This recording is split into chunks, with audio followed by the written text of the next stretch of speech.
Hey there, I am Michael Williams, your island chef. Welcome to my kitchen. Today, I'm going to be making a recipe for pickled kale. Now, I can't take full credit for this idea. So I was lucky enough to be a part of the Island Chefs Collaborative Long Table Dinner a few weeks back. And one of the dishes, it was a 7-course dinner for 150 people. One of the dishes was done by Sean Brennan, owner of Brasserie L'Ecole. And one of the components of this dish was pickled kale. So, I mean, as you guys know, I'm big on health, right? And one of my favorite things in the world is kale, because it's the king of the vegetables. So I immediately had the idea that I would make a recipe for this to help you guys be a little bit healthier. And it's super simple. I've actually got some water here that I've boiled. Okay, now what Sean did was he made a bit of like a brine to put the kale into. So I've got some honey here.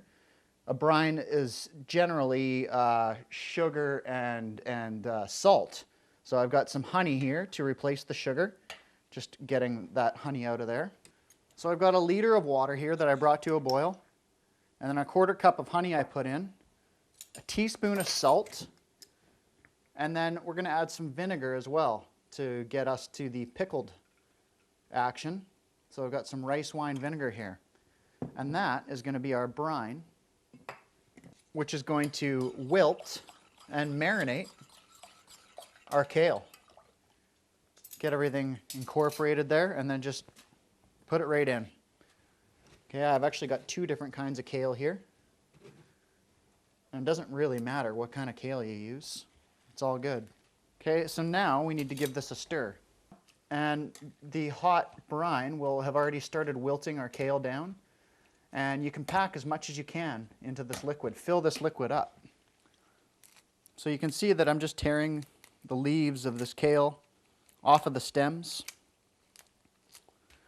Now, what I love about this recipe and other recipes like this is that it's a shortcut, right? It's a shortcut to getting dinner done. And, you know, you've got a whack of kale in the fridge just sitting there ready for you.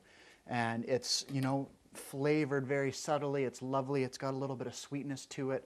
The salt is already there. So you can just add it into soups, add it to your eggs with breakfast in the morning, with your roast chicken for dinner. Very versatile. Or, you know, sometimes I'll just go into the fridge and grab a handful, sneaking in some greens, right?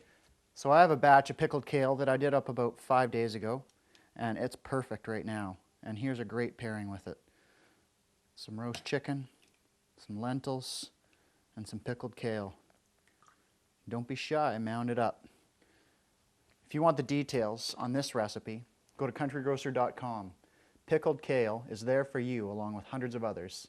Thanks for being with us, and see you next time.